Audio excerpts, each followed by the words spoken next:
FIFA has hit Western United with an 18-month registration ban. Under the ban, the club cannot register any new players until the 3 transfer windows are complete. However, all is not quite as it seems. In the midst of a potential takeover and rumours of liquidity issues at the club, there is plenty more to this story than meets the eye. Meanwhile, Football Australia have had a busy week, announcing the group draw for the inaugural Australian Championship kicking off in October and releasing their more than $3 billion plea for more government funding in football. Then it's time for the final round of the A-League, the 4-legged gauntlet with Champions League football the prize over the weekend, whilst Sydney FC get their last chance to save themselves from embarrassment and to claw their way into finals on this episode of the Round Ball Australia podcast. My name is Lachlan Avil. Joining me tonight is Mr. Junior Lawyer Jacob Stevens, going to be requiring your services heavily this evening. Hello to you. It's the worst nickname of all time. But no, I mean, there's obviously lots to break down, and we knew about a few things for a little while, but some of the stuff that's come out in the last 8 hours has been pretty crazy. So yeah, looking forward to diving into it with you guys. Christian Montegan as well. What are we going to contribute to this episode? I'm just going to kind of point Jacob in the right direction. I don't know what else to do though. I was just going to say, we're going to be leaning on Jacob for legal advice this whole episode. And I was saying before the podcast started, if it goes wrong, the legal advice goes wrong, then it's all on Jacob. So at least I'm not advising these clubs, Christian. So that's true. That's true. But I guess the streak continues with, a breaking news story of this magnitude hitting just before we record, which is always, I guess, great in the way that we can, talk about it instead of having it to go over it the week after. So yeah, keen to talk about it. All right, so we're going to start with Western United, and this is an incredibly complicated issue. I'm going to do my best to kind of break it down in as much simplicity as possible. So on Thursday, we woke up to some news. There was no press release, there was no club statement or anything, just that people had discovered that Western United had appeared on FIFA's official registration ban website. There's a database online you can go through, you can search all the different sanctions applied to all of these different clubs around the world, and Western United appeared on that list Thursday morning Australian time. Now, a little bit later in the afternoon, Vince Regari revealed on social media that his sources had told him that the ban was linked to a dispute with ex-player Alexander Prijovic. You'll remember him for winning the Joe Marsden medal in their championship year. And this is noted by James Kitching online as well, that per the FIFA dispute resolution system, whenever a club loses a case brought by a player or a coach, it then has 45 days to make full payment. If not, a 3-window ban is incurred. So our understanding of the situation is that Prijovic has won some claim against Western United. Those 45 days have elapsed, and then automatically this 3-window ban has been triggered on FIFA's system. Now, when we pair this with the wind-up notice that WMG Holdings, which is the ownership group of Western United, were given for around $55,000 of unpaid debt, and some rumours about payer payments, that might have been delayed, which are now up to date. But all these things, you bundle them together, Jacob, it sounds like to me that Western United have a little bit of a liquidity issue on their hand. Whether it's more serious than that, I guess there's a lot more context to talk about, but a shortfall of cash in the kind of short term seems the big issue here. Yeah, it's quite obvious that Western United are really struggling financially at the moment.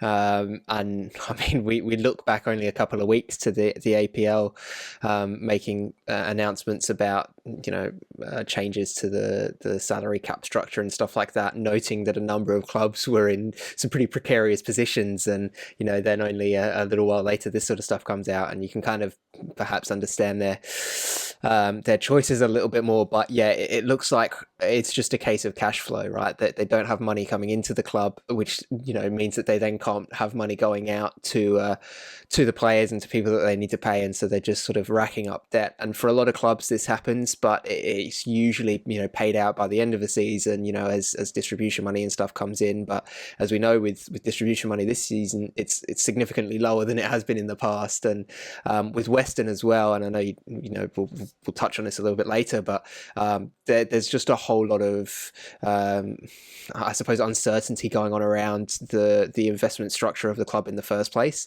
and where the money's actually coming from anyway. And it's believed a lot of it is coming through from loans in the first place. So it just seems like, they've taken out this big debt to get the club sort of going.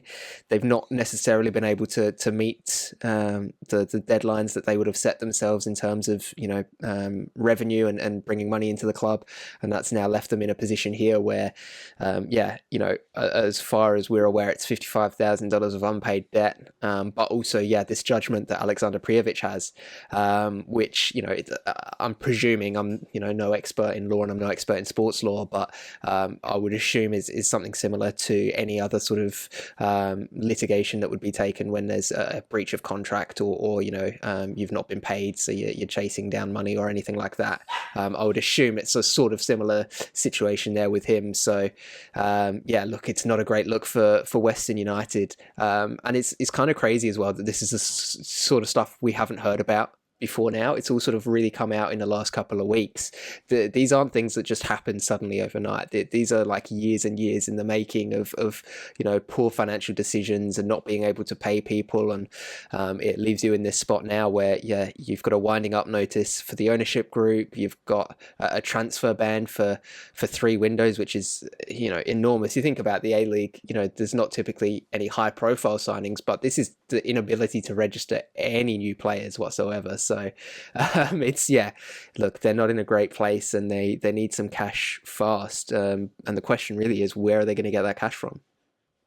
Yeah, so I think, Christian, first what we'll do is we will talk about some reasons why this 18-month ban might be gone a lot sooner than what people might think of today's news.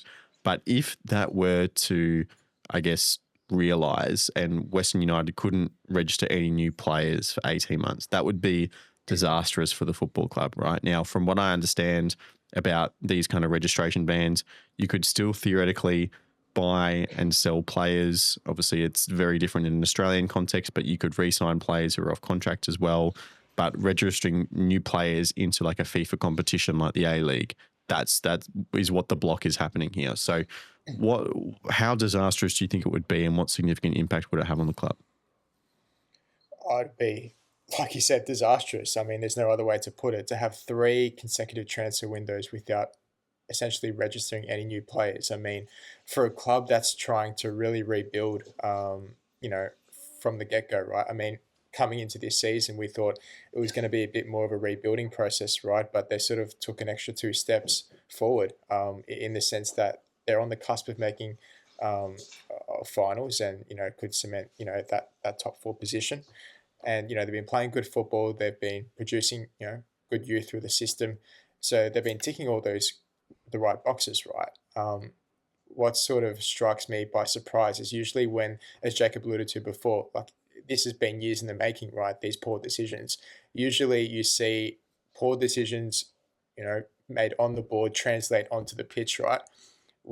And that actually hasn't happened over the past years. It's been the opposite. It's been the opposite. Western United won a championship 2-3 seasons ago, and this season they've taken everyone by surprise, right? You would have thought the opposite, where there's actually a bit of turmoil behind the scenes, but that did happen last year, to be fair. Last year to an extent, but that's what I'm saying. Like, you'd have expected that continual downslope, right? And especially now, given that it's such an inexperienced squad, right? They don't have the necessary the star players that you associate with the top clubs, right? I mean, if they were bottom 4, for example, no one would have complained. Everyone would have said, okay, we sort of predicted that before a ball was kicked. But that's what I'm saying. It just shows shocking that this is actually all unfolded. So, yeah, to have 3 transfer window bans for this club trying to take those next steps to being, competing with the Victorian City, in the region of Victoria, like it's going to be pretty damaging, because essentially what's going to happen is, after that ban ends, if it does come to fruition, look, it's going to take a lot longer for that plan and that process to really kick in, and they're going to have to reset their goals, reset their expectations. They've obviously got their new facility kicking in. They've got such long-term vision, great plans moving forward. But if this happens to eventuate, then yeah, I think the future, at least for the short term, in that 18-month span, is going to be pretty bleak. Okay, let's add the next layer of context over this. So there's been a pair of articles written in the Financial Review by Peter Kerr and Michael Bleby that detail the struggles of Western United's founder and former Socceroo Steve Horvat. Now, Horvat's family business called Sava Engineering is currently in administration and has been for a little while now, and currently owes around $11 million in unpaid debts. Now, that company that owes all that money is also owed $625,000 from Western United, and that is because Horvat issued a loan from the family business into Western United, and part of his plan to pay his creditors that $11 million is to sell some or all of his holdings in the Western Melbourne Group, which is the holding company that owns Western United. And that's not just the club, that is the entire development plan around it. So the plan to build the stadium, to build the commercial district, to build the residential areas as well. That 62 hectares of land that sits around the stadium is part of that ownership group. Now, he's missed several deadlines to pay off that debt. And on this Monday, just gone, that company, Sava Engineering, was pushed into liquidation after a creditors meeting rejected his latest rescue plan. Now, the bit on top of that is that there is likely to see some exchanging of ownership here, Jacob.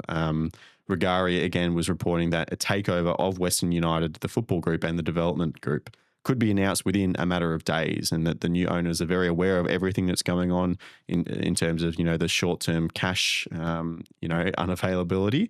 And as soon as that's approved by the APL, Football Australia, the Foreign Investment Review Board as well, then that should be good to go, and that's where that cash influx is going to come from.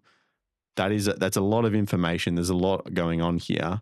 But I guess the context of everything that we've heard today is that maybe this is just the dip before we come back to some more kind of positive news for Western. Let's hope so, right? I mean, we don't want more clubs folding and falling out of the A-League. Think of, Western United and MacArthur, or whatever you thought about their expansion. They're in the league now. They're part of it. We don't want clubs failing.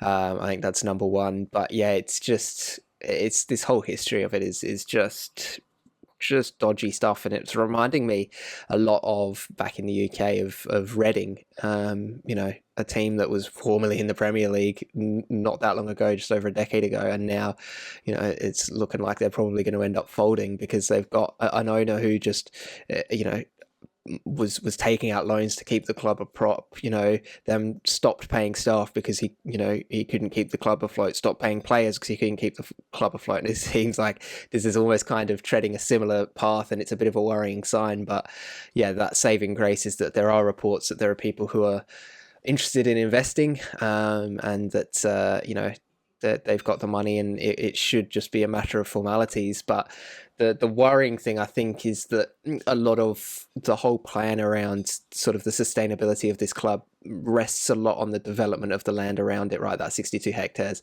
It's otherwise you've got a stadium and a club in the middle of nowhere with nothing around it, and that's an entirely unsustainable model, especially in Australia where football isn't a massive sport and you're not going to have a lot of money coming in. So while it's on paper a really good plan, because I've always maintained that sports are a pretty rubbish investment. If you want to make money, look elsewhere. If you're passionate about it, go for it, but you're not going to make a lot of money. Doubly so in Australia for football. So it seems a smart plan to go, well, it's not just going to be, a football club. It's going to be a community. It's going to be a real estate development opportunity. But none of that's happened, right? And obviously there's been delays with things like COVID and stuff like that, which haven't helped. But, it's like, these are not things that happen quickly. Estates aren't just built overnight. It's, these are years and years and years worth of work, and we're seeing very little in the terms of actual development there. So, hopefully the people that are coming with this money, you said that they're aware of the situation, Lockie, but you can be aware of the situation, but also kind of perhaps a little bit ignorant of it or sort of neglectful of it in chasing, something that you think might happen, right? So they might see this as, well, hold on, there's a 62-hectare development that we're investing in, not a football club sort of thing. So it's, hopefully they do realize the true gravity of this situation. And I also want to touch on something that you didn't mention there, with regards to Steve Horvath and sort of, his funding of the club. And one of the things he actually ended up doing at one point was stripping superannuation and benefits payments from his staff at the engineering firm to be able to help keep Western United afloat. And that's a crazy measure to have to go to to keep this project going. And then you add on to the fact as well, and this is something I saw somebody point out on social media, Western United, it's believed they were one of the teams that were propping up the Jets for a while. Now, how is a team that's got no money propping up the Jets? It's just a worrying sign for the state of the league in general. But yeah, hopefully that this this new investment can come in and it can be sorted. But like I said, I hope these people can come in and realize that it's not an investment in the terms of they're going to make a lot of money from this, because it's a football club and you have to spend money to run a football club. So I think a lot of people are perhaps drawn in by that romantic view of things like, Ryan Reynolds and Rob McElhenney with Wrexham, right? Where it's like, oh, all of a sudden it's worth like 3,000 times what they purchased it for. And it's like, yeah, that's a 1 in a million thing. And also they put a lot of money into it to get it to that point. So in Australia, there's sort of almost a ceiling as to how much a club can be worth. And I think you've got to be very much aware of that. But yeah, their saving grace could be this planned development around them. But they just need to get something going there, because even with new investors, there's only so much time before you have to call it quits again on the project, because it just won't work. So a bloke named Kieran Maguire, who is the host of the Price of Football podcast, very popular, he was interviewed as part of this financial review piece. And his point of view of Western United specifically, and it's one held by many people as well, is that as much as we like to consider the development as an asset to the football club, they're viewing the football club as almost, I think the phrase he used was a Trojan horse to get in to this whole development angle, right? And be able to sell all the community benefits of sport, Christian. So there's a difference in perspective there. And now in terms of how much money we're expecting to come in, it could be significant, but not all of it could be committed to the football club. Again, we're dealing with different layers of the Western Melbourne group as the developers and then as the football club as well. So WMG was valued at just over 160 million after a small investment from property developer Mark Erskine last November. So if we're talking about a large-scale takeover, then they're the numbers we're thinking about. But, WMG have not yet reached milestones around the investment set by the City Council in Wyndham to take ownership of all that development land. So they're still not at the point where they're even allowed to break ground on all these developments. And, as I'm saying, the Western United is just one part of this overall plan. This is why these developers are interested in it, because they think this can get them access to, profits through the development. So it's just one small part, but the fact that that commercial interest is there, long term, this has always been the vision of Western United, is that development will be the driver for success on the field. Yeah, definitely. I think first and foremost, this deal isn't done right. And I think a lot of Western United fans are probably a bit skeptical given, Newcastle Jets over the years, how many deals fell through with them, right? Even at the last minute, it's like, oh, new ownership's going to take over the Jets, and then all of a sudden they pull out, right, for different reasons. And it's like they're in such a dire state at the moment, given that this ban, if they don't pay this fee in the next 45 days, then there can be serious repercussions. So I think once this deal gets over the line, I think fans can start to breathe a bit more, because those points you outlined, Lockie, are correct, right? I think it's the vision that they want to, sort of work towards, for the next sort of 3 to 5 years at least a more long-term vision for this football club, trying to grow in that region of Tarnee. But it's interesting because it just depends, because new ownerships, you just don't know their intent until they're actually put in charge, right? Until they've actually got the keys. So, I mean, they can, invest in different reasons. Like this ownership, for example, might just come in for, I don't know, for example, 2, 3 seasons and may want to just, try and make a bit of profit and then sell it on. They might say, okay, this is a great investment opportunity. And then if we can sort of take it to the next level and then we can sell it off for a bigger profit, then, that could be one of their motives. Or another could be, okay, we're really passionately invested about, the on pitch stuff. We're going to really try and make use of the transfer market, and look into everything, right, in terms of, the finances, the youth, whatever it may be.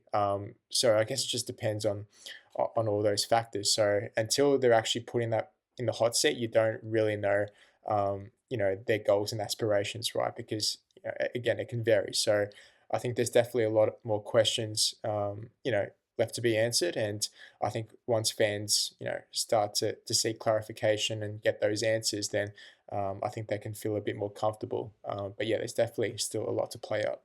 Just something to add before you go on, Lockie, is that I like this notion of a Trojan horse to get to this development land, right? Because I think what we all sort of see football clubs as, for the most part, is a representative of a community, right? And especially in terms of Australian history, that's always been the case. There've been very strong ties to the community, and across the world and throughout history, football clubs have sprung from the community.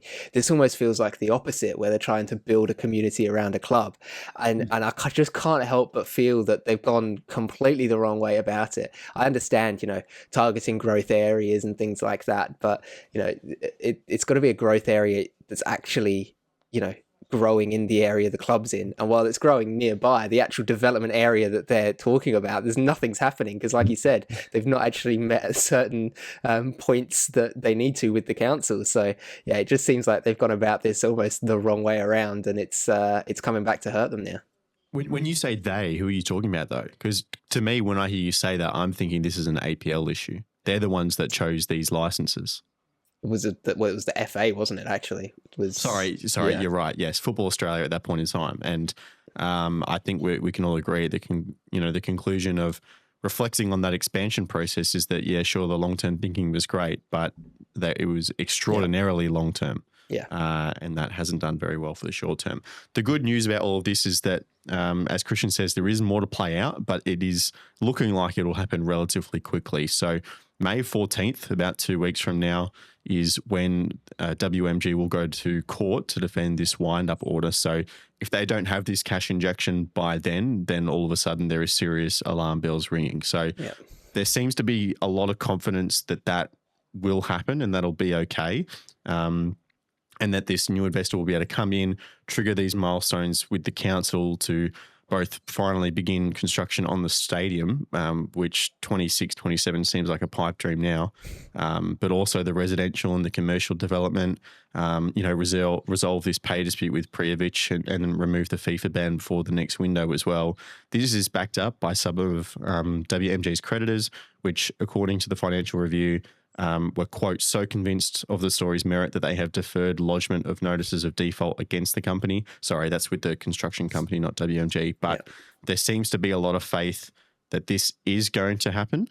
But Christian, as you said, it's kind of just wait and see. And we've heard this all before, right? So there is talk that the money is coming, but, it's not locked in. It's not certain. There's still a lot of doubt here. Yeah, and again, that's just the worry that if I was a West United fan, I wouldn't be certain, I wouldn't be reassured until I actually knew that it was a foregone conclusion that, that this deal has gotten through.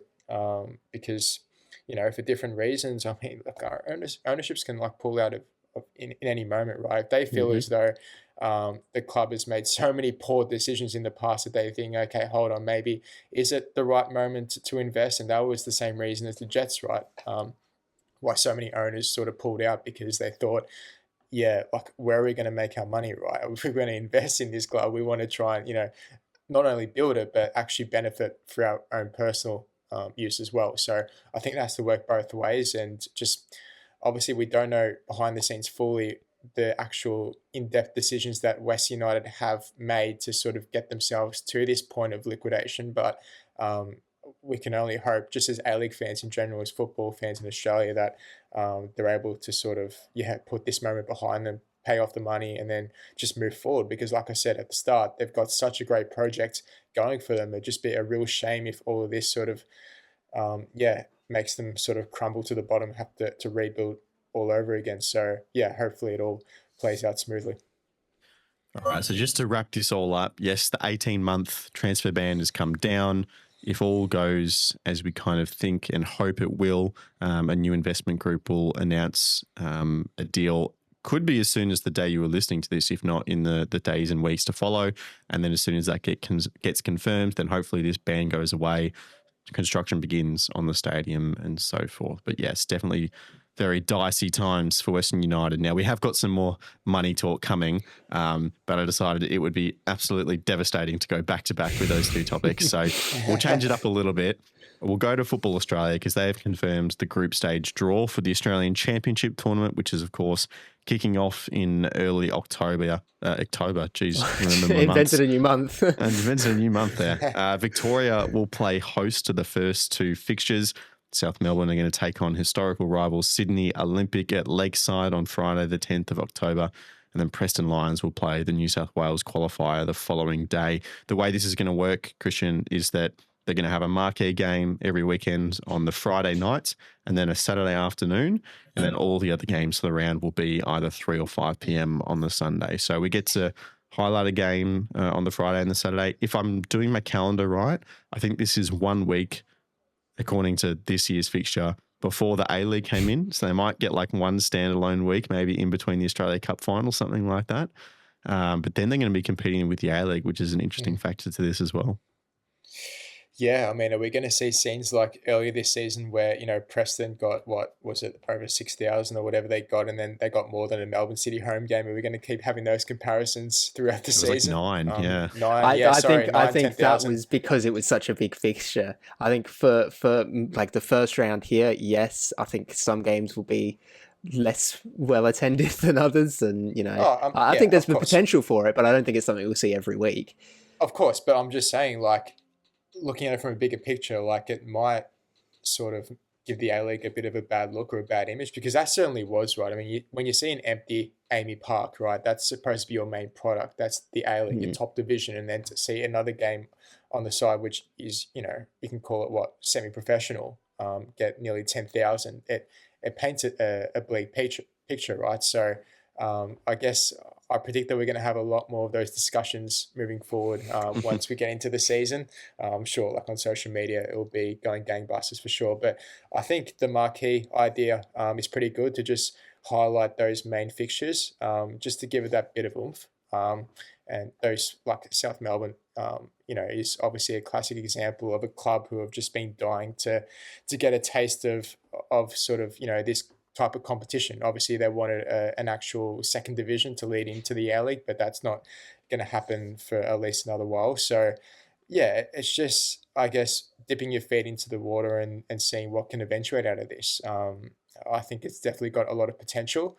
And we're going to see over these next couple of seasons how it progresses. What's the feel like amongst the fans? Is it going to be successful? So yeah, I'm optimistic. I'm not too sure about you two, but I think it can work out well. Yeah, I'm really excited for this. Obviously, South and Sydney Olympic, two Greek clubs with a very rich history going back to the NSL. That game is going to be amazing. I think they'll quite easily sell out that big main stand over at Lakeside, which is going to be really cool to see. Lakeside, a very famous venue in Australian football. It's going to be the first venue to host an Australian Championship game, which is another unique part of that history as well. Round 2, the feature matches will both be in New South Wales. So RBA Leichhardt are hosting Sydney United, and then the Wollongong Wolves will play against the Victorian qualifiers as well. If you want to have a look at the full group draw, you can go to the Round Ball Australia website. But Jacob, it's just another kind of notch, another milestone on this road to the first game, and hopefully not too far away from a home and away season as well in the near future. That's the dream, right? Is that it gets to that point, and that's what all of these clubs were wanting for this first installment. But at some point, you got to cut your losses and just get something going, and it means more football for us to watch. So you can't complain too much. But no, yes, I know I'm naturally pessimistic, but I'm excited for this. I am. Look, will it be the saving grace for Australian football. I have significant doubts about that, but it'll be cool. It'll be fun to see some of these teams, like you said, get that chance to try and show themselves on a national level again, right? I mean, they've been, like you said, Christian, they've been dying for it for years and years and years now. I actually found it quite funny when he said South Melbourne are dying, and I thought, you're looking at their league position, they are, but but no, it's true. Like, these clubs have wanted this for a long time, so now it's up to them to show why they deserve it, right? They've been pushing for it. Go and give us a show, guys. Like, give us good football, give us those scenes that we saw at Preston not too long ago, right? And really show everybody that you properly mean business. I'm excited for it. Like I said, it's more football, so I can't complain too much. Would have been nice to have had a South Australian representative in there, but it got to a point where we're just happy we got something off the ground, right? And that there's going to be a competition, so I can't complain too much. It shows what a year can do as well, because even if it was still a Champions League format, but if this was last year like it was originally planned to be, South won the Premier's Play, got to the semi-finals of the Australia Cup, won the Doherty Cup, got through, lost the grand final, but it was such a strong team at that point. Now they're at the towards the bottom of the league. They've sacked their coach. They've lost Harry Soys, scoring goals in the A-League. It's a dramatic shift. It's going to be fascinating to see how these teams shift up. Obviously, they angled a lot of their recruitment, and this is all the foundation clubs with the kind of 2024, 25 market in mind. But now, as we're getting towards the end of 2025 in October for the start of this competition, those kind of priorities have shifted a little bit. So it's going to be fascinating to see what happens. Let's jump back into some of the numbers. We'll try and take a bit more of a holistic approach on this one. But the other news from Football Australia is that last Friday, they revealed a document asking for over $3 billion in funding from all levels of government over the next 10 years, which is quite an astronomical number, Christian. I think that's the first thing we have to recognise. We were kind of asking about the whole Brisbane Olympics infrastructure plan. If Perry Park didn't get up with this kind of unified approach, what would happen next? What do we do? This is it. This is a funding strategy to appeal to government as a collective of football. This is agreed on collectively between all the major stakeholders in Australian football, FA, the A-Leagues, the APL, whatever you want to say, and crucially, all 9 state and territory bodies as well. They run a federated system. Everyone's responsible for their own little part of football in the country, but crucially now they're all coming together and asking for some very clear goals. They're all aligned. They're all pushing in the same direction, giving government the unified approach that they've been requesting from football. And it may sound like a lot of money, and I think there's definitely an approach of shooting overs here because, that's how negotiation works. You ask for everything you want. You're probably knowing you're not going to get all of it, but at least you can get halfway there, right? And some of the requests you may think are a little bit unrealistic. You've got $50 million in there for a national football headquarters, development please for A-League clubs, like excellence infrastructure, so centres of excellence, training facilities. Should the government really be the one to pay for that? Maybe, maybe not. They do it for the AFL and the NRL, to be fair, so why not us? Seed funding for the Australian Championship, things like that. But the bulk of these requests, I don't think, are indulgent at all. You've got much of the money, $2.8 billion over the 10 years, is simply about filling facility lighting and drainage gaps in community football centres. Due to football's wild surge in participation and popularity, that's got to be a much more of an easier sell, right? Maybe not the scale of it all, but the reasons why they're asking for this money is like it's boys and girls who want to go play football. That should be bread and butter. I don't think 3 billion is unrealistic. I think it should be more than that. I think it should be 10 billion because this is the most participated sport by a long shot, right? I don't have the recent numbers in front of me, but I mean, in terms of participation numbers, it's astronomical. Like, football is being ripped off so much in this country in terms of government funding. And I think what you mentioned before, Lockie, everyone pushing in the same direction. I think that's going to be big if this is to pull off this negotiation because, it shows that all levels of government that, everyone's serious, like everyone's aligned in this vision moving forward. It's like, oh, okay, these you know, these clubs here and there, the APL, you know, they're serious, but this stakeholder isn't. Like, everyone's unified, they're together, they want to see a positive outcome, because for years now, it's just been a case of other codes simply, honestly, not deserving the funding compared to football, where it just gets ripped off year after year, in terms of the facilities, the investment. And it's just been really hampered, really, because, you know, you've seen obviously the Women's World Cup a couple of years ago. That took off, participation rose, I think from my head, I don't know, 15-20%.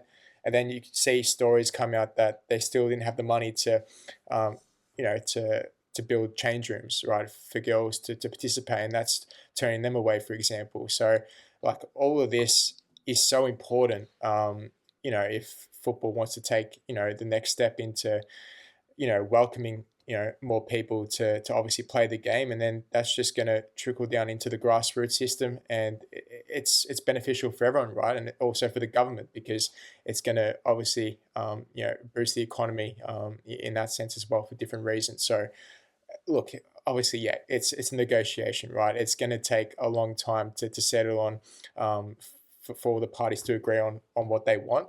But I think it's definitely a start, because, as you mentioned from the top, the Perry Park situation, I mean, you could sort of view that as a real disaster, being that, you know, Olympics are held 2032. We couldn't even get that across the line, right? So, I mean, hopefully for Australian football's sake, like, this can be a real turning point, in terms of, you know, the investment. The government's taking us seriously for once, because that's been the main argument, right? Like, it's just been like, oh, there's just another sport just on the side. It's like, you know, golf, for example. I'm going to roll up Lockie a bit there using golf as an example, but a bit of an inside joke. But no, I mean, if this doesn't pull through at all, I mean, what are we doing essentially? So, I mean, yeah. I'm looking at it as almost like, you mentioned that Perry Park was a disappointment, Christian, and for the football community, it certainly is. But I'm looking at it from a government perspective and seeing it as almost like Perry Park being a huge mistake, because now you've got everybody is united against you. Like, previously it was mostly everybody, now it is everybody, and it's like that's a difficult thing to have to compete with. Okay, yes, football's, you know, like a second class sport in Australia and all that sort of stuff, but when you've got everybody going in the same direction for this, you know, it's difficult to ignore. It's much more difficult to ignore, and I think what we're going to see, is, you know, perhaps certain state governments coming out and providing funding. And I mean, we kind of touched on it a little while ago, but perhaps Football Australia playing favourites in terms of where particular national teams go, dependent upon which state governments decide to actually start funding the sport properly. So this, yeah, I like what you said, Christian. It's a turning point, because that's exactly what it feels like. It feels like the government, honestly, I think if the government had just done something with Perry Park, none of this would have happened, and we'd probably actually be in technically a worse off state, because we'd still be kind of fractured a little bit, but at least we've got Perry Park. Whereas this is like, we didn't get Perry Park, so we're going all in now. And, you know, depending on how you view it, it kind of, this almost feels like it might be the better move, and that hopefully we can get some movement on it. But obviously there's an election coming up. You know, is this too late in the cycle to get anything actually, you know, get any promises in? I know in South Australia it's going to be June or July. They'll be doing like the final set of funding announcements before then heading into an election early next year for the state government. So it kind of seems like maybe it's a bit too late, but it's at least good to see everybody pushing in one direction for once. Now, this document that they put out reckons they've got 23 recommendations. I'm going through the list and it goes 12, 13, 14, 16. And there is no number 15 on this list. So my opinion is that there are 22 recommendations. But one of them is still for the government to get behind Perry Park. So that is still in play. And there seems to be more coming on that story as well, that we don't quite have a full resolution to what that's going to look like. But it's another, you know, point of everyone working together, right? And look, whether we get 1 billion, 2 billion, 3 billion, all of this, Christian, I think it is still encouraging that at least we're controlling the controllables a lot better. And we've touched on it plenty of times, right? To have literally all of the major stakeholders in Australia pushing towards one goal is so, so key. And even if it doesn't mean the government rallies behind us as much as we'd want, it means that at least in-house for all the football things that we have to deal with, those relationships are developed and we can go, okay, let's actually work on more things collaboratively. It's equivalent to when you stand up to a bully, right? Like if you stand up for what you believe in, like that bully, which is the government in this case, it's going to back off a bit. They're going to be scared themselves, right? This is sort of that's the approach. Christian's personal view. That's not the view of the show. I've been scarred for life by Jacob. But no. And you're yet to stand up, Christian. You're yet to stand up to me. What can I say? I'm too intimidated by you for some reason. Right. So, but no, I mean, I think it's steps, right? It's just small little steps like that, like I said before, it makes football take it more seriously, right? I mean, the government are going to see this move as, okay, that actually means something here. What do they actually want? And like I said, the negotiation part is going to be a bit more difficult to try and get what we want. But if we can just get bits and pieces at the very least, then that can at least be a slow building block or a foundation to hopefully build on for future years. And at least we've got that rapport with governments, right? And at least the governments can understand it. Okay, this is the vision. This is what they want to do. Yes, 3 billion is out of the realms of possibility, but can we negotiate here and there? Can we work out some deals? So, from that perspective, it definitely is the right move. And yeah, I like what Jacob said before about Perry Park, because it actually has worked out well. In a sense, because instead of just benefiting, Football Queensland, it's actually going to benefit, the whole of Australia, all these little states and territories, which is obviously a big plus. So, fingers crossed that the government finally pull their finger out and actually do something, because it's been, years that they should have done this, and it's been well worth the wait, hopefully. Good on Football Australia for coordinating all of this. Good on all the state federations and territory federations and subsections of states federations and the APL for jumping on as well. Let's turn our eye to the final round of the A-League men's competition, because I'm really annoyed, guys, just so you know. This, honestly, I was looking at the fixtures and how they all play in, and I was so happy. It was going to be so nice. Friday was going to be an Australia Cup preview. It was going to be Wellington v Perth and Mariners v Raw. The Wellington game has now unfortunately been pushed to Sunday because of crazy storms over in Wellington. The Glory just don't know if they're going to be able to get there in time. But in terms of those two games, if the Phoenix manage to win and the Mariners don't, then the Phoenix then jump the Mariners, and we're going to get these two exact fixtures again in a couple of weeks' time up in Darwin. Otherwise, the Glory and the Raw will just switch opponents. But yeah, the Glory decided to stay in New Zealand after playing Auckland, which a couple of teams have done this year. But the flight to Wellington was just cancelled because of all this weather. So the game has been pushed to Sunday. I just imagine, Christian, if you're like Perth here, you're just thinking, can we just not get this season over with? Like we've been struggling for so long, and now you want us to wait around for an extra 2 days. Like, just let us go home. It's literally rubbing salt into the wounds. Like, I feel so bad for them. They just want, like I said, the season to be over and done with, because it has been just the worst possible season, under David Drulich. Yes, there have been, signs of improvement here and there, but for the most part, I mean, they just want to look forward in the off season and try and, rebuild, refocus, replan, do all of that stuff, because, I mean, do they really need this game? I mean, really, they can almost forfeit the game, can they? I mean, I know it won't be a good look, but can the players just say, we don't want to play, we don't want to put our fans through the misery? Like, if fans do travel for the game, that's, hats off to them, because there have been tremendous support even during Perth's home games. They've turned out in great numbers, which has been one of the slight positives for Perth's season at least.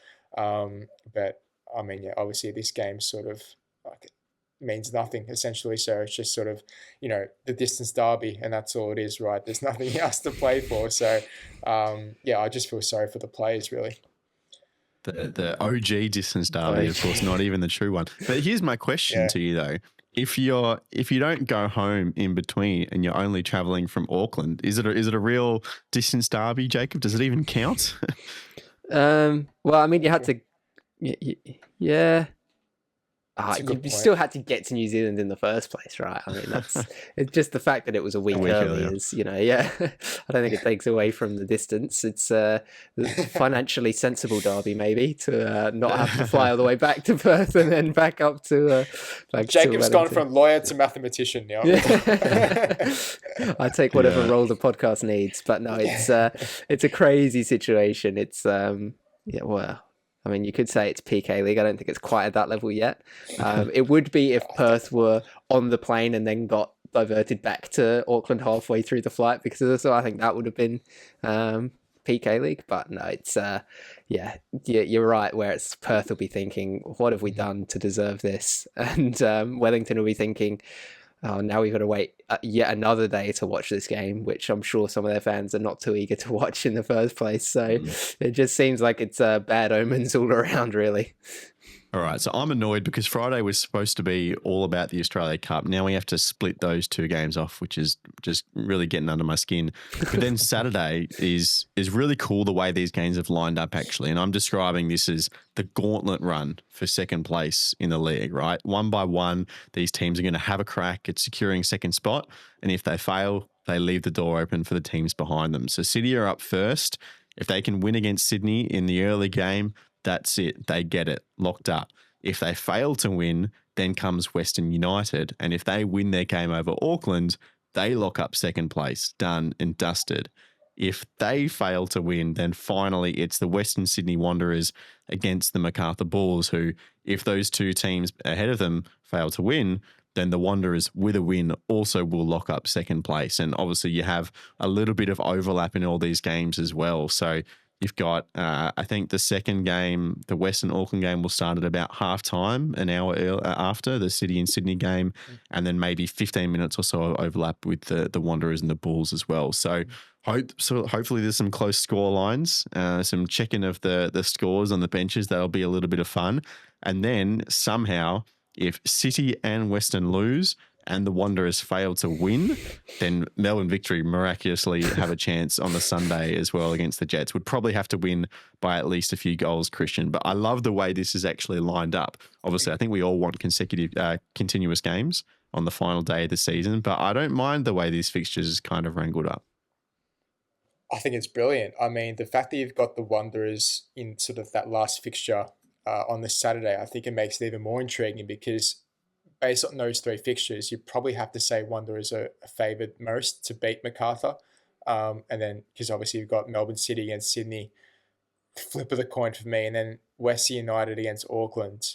Like, yes, Auckland have got their season wrapped up with that title, and this would contradict my my hot tip for later on because I said West United will win by a few goals. But anyway, like West United have still got a big ask to try and knock off Auckland, right? That's still a big game. So I think it lines up perfectly, in all honesty. And I think that really sets some real big intrigue heading into Saturday. But are we going to have like a super match day Saturday sort of program to, with Tara Russian and the rest of the crew to look at game by game and, hop into each game whenever a goal scored or whatever because the games are overlapping? That'd be pretty cool. It would be cool. It's going to be a fun day on the couch though, Jacob. Yeah. It's going to be crazy. So much football that actually means something as well, which is great. Coming into the final weekend, just figuring out those final places, it's going to be good. And there's some great matchups. I guess I said it on Tuesday's episode, but City Sydney is the big one for me. I think is going to be the potentially the match of the round. I think it's just kind of like Christian said, a coin flip, but I think it's, it could really go either way, but in a big way, right? Like it could be City completely shut Sydney down and win comfortably, or Sydney go full attack and full bore and show what they're about, and City don't stand a chance. So that's why I'm excited for that one. And it would be nice to have the consecutive kickoffs, not consecutive, I've made the same mistake. The synchronized kickoffs, simultaneous kickoffs, and have it all up in the air for the full 90 minutes. But I think the fact that just naturally the way that these fixtures have fallen, that each result could just be contradicted by the next one is kind of cool as well. So it'll be exciting to watch nonetheless, and hopefully some really good football, and it'll set us up nicely for a good final series, I'm sure. Right. Let's get into our weekend look. I'm looking down our burning questions here. Christian, I don't really understand yours, so let's go with you first and you can try to explain it to me. For the burning question. Yeah. Which will prevail between the ACL lead spot and finals football, considering Melbourne City and Sydney playing off against each other? I see. So obviously, you could have just said who is going to win, City or Sydney. Well, no, that's boring. I wanted to add a bit this of is convoluted and you can't understand it. That's the reason for it. It adds a bit of intrigue to it. But yeah, obviously, so like, what's more important, right? You've got Sydney fighting for that top 6. I mean, all season long, really. I mean, they've sort of been a bit up and down, and then City vying for that ACL lead spot. That just makes the game so like just a must watch. It's sort of popcorn stuff because I can pretty much see a draw because of so much being on the line. It's like you can't really separate the two teams. It's like which one means more, right? I mean, equally, it means like so much to both of these sides, right? In the context of their season. So, I mean, yeah, it's tough to tip a winner. But yeah, that's what I've gone for my burning question. A point would be good for Sydney, wouldn't it? Because of the goal difference over Adelaide. So correct. I was just imagining a scenario where, it's like 1-1 and the final whistle goes and just 22 players just fall on the ground in despair. But thankfully for Sydney, that would be a good result. Jacob, what's your burning question? Kind of similar, but who grabs second spot? And we kind of discussed all the different permutations and things that could happen to get to that point. But the fact that we've got 4 teams in the fight for it is at this point of the season crazy thought. And yes, okay, Victory are very much the outsiders and very unlikely to do it, but it's mathematically possible. So it's that excitement is there for it, and Honestly, I don't know who to choose. City have the gap at the moment, and I think they can get the job done over Sydney. But you just can't say for sure, and that's what makes it so good. My burning question is who wins the Golden Boot? So we've got Archie Goodwin, who is obviously done for the regular season. He's injured and Adrian Segacic on 13 goals as well. He's got a tough game against either the first or second best defensive record in the league. I forget if Auckland's just pipped them again. Second. I think Auckland have 1 goal. Okay, in Melbourne City. And then Nicholas Milanovic is 1 back on 12. He's playing the Bulls, which is probably the best opposition in this list I'm going through. And then Noah Botic is my last smoky for a chance on 11 goals as well, obviously playing Auckland at home. So can Goodwin hold on with no games left to play? I said he's injured. Also, Adelaide just don't have a game this weekend. Don't have a game, yeah. So it wasn't going to help him anyway. But Segacic or Milanovic, can they break free? Let's go. Does it count? Does Golden Boot only count regular season, or does it go into finals as well? It's just regular season, right? It's only regular season. Because I saw somebody say, but finals means that it'll be one of anyone but Goodwin, basically, because essentially Goodwin's only chance of playing again this season is if Adelaide make the final. So I don't think there'd be less merit in counting finals football towards Golden Boot, because just say if you're Adam Taggart and you're up there and you can't play finals, you've got someone else playing more games than you. Like, where's the legitimacy in that? I don't think that's right. Well, then in that case, I kind of hope that we had a big argument around this elsewhere. But no, in that case, I kind of hope Milanovic gets 1 and Botic gets a brace, and we have 4 players tied on 13 goals. That would be fun. That would be fun. 4 great young Australians as well. That would be pretty cool. That'd be awesome. Christian, worst case scenario. This is particularly for Jacob and for Adelaide. So Sydney lose, and this goes to Carl Beard's comments a few days ago in his post-match presser. I just think it'd be so awkward if Adelaide end up making the finals and Carl has to front the press again and have to answer all these questions about what's happened behind the scenes, what's he talking about, what's he referring to. And it just seems as though the players are just drained, to be quite honest. They just... deep down, they probably want the season to end and start afresh, because they obviously know they're going to be getting a new manager in. It's like, do they really have the energy to go the extra mile and play an extra elimination game? it'd be great, but at the same time, in a weird sense, I think they just much prefer the season to be done and dusted. Can you imagine if they went all the way and won the championship? It reminds me of a similar situation a former Adelaide coach has been in before with Marco Kurtz, where he had a similar thing where, and I believe it was when the current ownership group bought the club out in that season. They said they had long discussions with him throughout the season about strategy and long-term visions and stuff like that, and they were like, "Well, we don't align, so we're not going to renew you at the end of the year." And he's like, "Okay," and then it's like, "Oh, well, we've got to play an elimination final, so we'll give you a contract for that game." And then, we've just won that. Okay, well, we've got to go to Perth and play a semi-final there, so I guess we'll give you a contract for that game. We've gone to penalties in Perth. Okay, brilliant. So, and obviously didn't make the final that year. It was that famous Perth-Sydney one, but very close. So maybe Carl can, kind of one-up him in a sense and do go all the way. It would be hilarious if he did, honestly. That'd be hilarious. Jacob, what's your worst-case scenario? That the Phoenix can't beat Perth. Because I think that for a lot of Wellington fans, it's gotten to the point now where they just want something to take into next season, and it feels like they haven't really had a lot. And if they can't beat this Perth team, I think that's going to sour a lot of people on Italiano. There's already a lot of people who have changed their opinions about him and who are not particularly pleased that he's been renewed for next season. But I think that not getting a result against Perth would turn a few more as well. And I think that's just a bad situation for the Phoenix to find themselves in. Normally, you'd love having the team that's sitting bottom on the last day of the season. But I think in the Phoenix's case, it's kind of added pressure, right? In that you can't afford to lose because you've just lost to, a team that's only got 3 wins on the season. Like you've got to put up a performance. You've got to get that win. And I just kind of, for the Phoenix sake, I hope that they can. Just re-signed Corbin Piper for another 2 years as well, Wellington. So it's been a good week for them so far. Let's see if they can keep it going. My worst case scenario is that Melbourne City 3-0 up at halftime and we get no simultaneous game drama. Second spot is locked up within the first 45 minutes of the day. I just want it to be interesting. Just want it to go a little bit longer, and let's see all those fun scenarios play out. Finally, Christian, a ping from distance.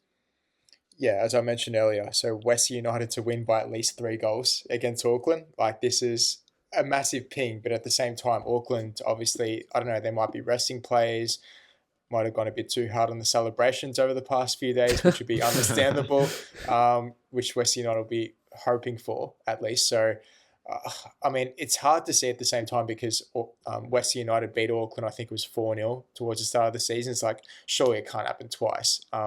Surely a big result can't happen again. But I just think it's lined up perfectly for them to really capitalise and take advantage, albeit, West United have dropped points they shouldn't have over the past couple of weeks. But in saying that, I mean, they should at least get a point from this game. If they lose, I'll be very, very surprised. Wow. Okay, Jacob? I've actually just deleted mine because I've just remembered something that I saw. There is the potential for an original rivalry elimination final. So what it would require is, I believe, City to win and then Western and the Wanderers to both lose and the Victory to win. And that would put the Victory on 45 points, City on 48, they'd have second spot locked up. And then Western would come in 4th on 44, Wanderers would be in 5th on 43, and Adelaide, and Sydney have to lose as well. Oh yeah, because City win. But yeah, and then Adelaide would sneak in 6th. They'd play Victory 6th v 3rd in an elimination final. I just think that would be hilarious to see. And you come back to Melbourne, will you? Potentially, maybe. If that happens, I think it might be worth it. But I just think that the fact that that's a possibility, all things considered, is hilarious, and I really want it to happen. My ping from distance is actually that Victory avoid an elimination final altogether and somehow pinch second drop out of the 6 in the league, which is impossible. I think I saw some stats somewhere where they were trying to estimate the chances of different teams. I think Victory were given a 2% chance of finishing second. You just look with the fixtures, City playing a Sydney FC side that is absolutely desperate. Western United playing the Premiers. Yes, I take Christian's argument. Maybe they've been celebrating, but they're still a very good football team. And The Wanderers are definitely favourites against the Bulls, but if that goes astray, then all of a sudden, especially because Victory will know exactly what has happened, if they turn up to Amy Park on Sunday knowing that a win will get them second spot, even if they need a 2-goal or a 3-goal margin, then going into their full 90 minutes knowing that's what's required of them, I just think it's just a ping. It's a ping from distance, isn't it? I think there's a chance. But there you go. There are our scenarios that we've put forward for round 29 in the A-League competition. Don't forget as well, it's the semi-final first legs this weekend in the A-League women's competition. Adelaide and Central Coast. Jacob will try to do something to displace this Melbourne duopoly in the dub this season. I know you were there for the Reds elimination final last weekend. It's building up for another expectant crowd as well at Hindmarsh Stadium. Yeah, well, Adrian Stenter post-match was saying that he hopes to get at least 3 times the crowd, and there were just over 3,000 people at Hindmarsh for the elimination final, which, not going to lie, I was kind of expecting, hopefully at least 5 at that elimination final game, but it is what it is. But there's even more reason now, right? It's a semi-final, it's against the rivals, like it's a big one. So it should be fantastic. It's 2 great teams. They played out 2 very close games already this season, a 3-2 and a 2-1. So 1-goal swings for victory in both fixtures, but Adelaide look a very good team. They weren't perhaps at their best in the elimination final, but they still managed to get a result. So I think that sort of speaks to the level that they've been able to hit in the back end of the season now. So over 2 legs, anything can happen. I think the smart money would go to the victory, but I think if Adelaide can get a decent win in that first leg at home, and carry a goal or 2 away to Amy Park, then it's going to be a very big a very good chance that they can get a result in the fixture as a whole. So no, it's going to be awesome. And for the women's side as well, it's Adelaide is a club that has always sort of expected to make finals, but in the women's it never happens, right? It's only the second time that the women's side has ever made finals, and they're in a semi-final. So it's everybody's behind them, and everybody's super excited to see how far they can go in this competition. And there's kind of a feeling that they potentially could make it to the big one. They just need to get everybody firing on all cylinders and make sure that they have a good game at home, and anything's possible. Of course, if you want to hear more about the A-League women competition, you can go and listen to the Dubcast. That's our podcast with Paletti and Burke. That's out every week on YouTube and your podcasting platforms as well. Finally, I just want to give a shout out to the Western Sydney Wanderers as well, who are one of only 8 clubs in the world who have been selected to participate in the 2025 Powerchair Football Club World Cup. I remember watching the national team World Cup back when it was hosted in Sydney a couple of years ago, and honestly, it's a thrilling sport. The skill that these athletes have to be able to maneuver the ball in literal chairs, it's quite crazy. So that's coming up in a couple of months' time. So I look forward to watching some of that as well. With an Australian club competing is pretty cool. But that will do for this episode of the Round Ball Australia podcast. We appreciate your company. As always, Christian Montegan, thank you. And I hope you enjoy what is set to be a really entertaining and exciting week of football. Thank you, Lockie. Yeah, it's exciting stuff. It's going to be intriguing, especially that Saturday slot of games. But yeah, I'm looking forward to it. Jacob Stevens, enjoy the semi-final on the weekend.